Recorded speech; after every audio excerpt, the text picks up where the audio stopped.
7 किसान नेता, सातों की एक जैसी भाषा, एक जैसे दावे और एक जैसा निशाना। जो लोग एथेनॉल ब्लेंडिंग का विरोध कर रहे थे, उन्हें सीधे सीधे देश विरोधी बता दिया गया।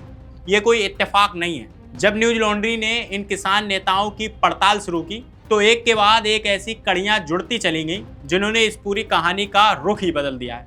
आखिर ये किसान नेता हैं कौन और इनका सरकार से क्या रिश्ता है और डीडी न्यूज ने इन्हें ही क्यों चुना है, इसकी पूरी पड़ताल हम आपको बताएंगे। तो बने रहिए हमारे साथ वीडियो के आखिर तक।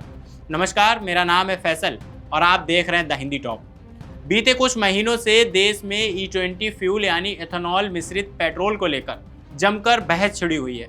कहीं गाड़ियों का माइलेज कम हो रहा है तो कहीं इंजन खराब होने के दावे किए जा रहे हैं। और यहाँ सबसे दिलचस्प बात यह है कि खुद केंद्रीय परिवहन मंत्री नितिन गडकरी भी इस मुद्दे पर खुलकर कुछ नहीं बोल रहे हैं। लेकिन दूसरी तरफ सरकार लगातार यह साबित करने में जुटी है कि एथेनॉल ब्लेंडिंग से किसानों को जबरदस्त फायदा हो रहा है और इस दावे को मजबूत करने का जिम्मा उठाया है पब्लिक ब्रॉडकास्टर डीडी न्यूज ने।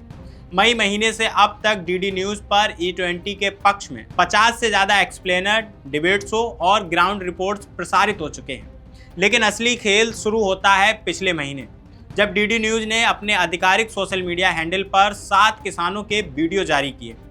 इन वीडियो में हर किसान नेता एक ही सुर में बोल रहा है कि एथेनॉल ब्लेंडिंग से किसानों की तरक्की हो रही है। भारतीय कृषक समाज के नेता कृष्णवीर चौधरी ने तो यहाँ तक कह दिया कि जो लोग इसका विरोध कर रहे हैं वे राष्ट्र हित के खिलाफ खड़े हैं। भारतीय किसान संघ के साई रेड्डी ने तो विरोध के पीछे ऑयल लॉबी और विदेशी ताकतों का हाथ तक बता दिया है। अब सवाल ये उठता है कि आखिर ये किसान नेता हैं कौन। जब पड़ताल की गई तो पता चला इनमें से ज़्यादातर पहले से ही मोदी सरकार के करीबी और उनकी नीतियों के समर्थक रहे हैं। कृष्णवीर चौधरी खुद भाजपा के सदस्य हैं और केंद्रीय मंत्री राजनाथ सिंह के करीबी माने जाते हैं। उन्होंने 2024 के लोकसभा चुनाव में गाजियाबाद से भाजपा प्रत्याशी के लिए प्रचार भी किया था। केपी सिंह ठेनुआ मुख्यमंत्री योगी आदित्यनाथ और प्रधानमंत्री मोदी के समर्थक माने जाते हैं।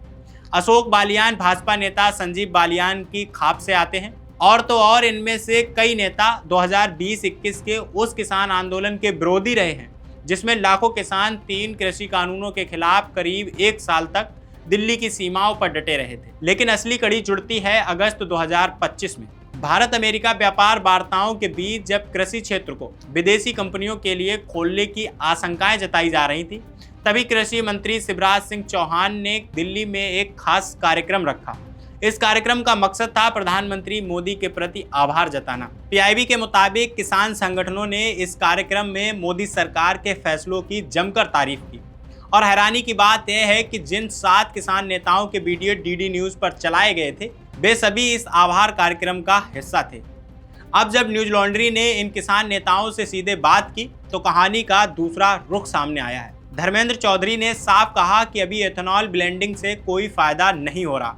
फायदा तभी होगा जब सरकार गन्ने का रेट बढ़ाएगी। रामपाल जाट ने तो यहाँ तक कह दिया कि उनके इलाके के किसानों को फायदा नहीं बल्कि गाड़ियाँ खराब होने की शिकायतें मिल रही हैं।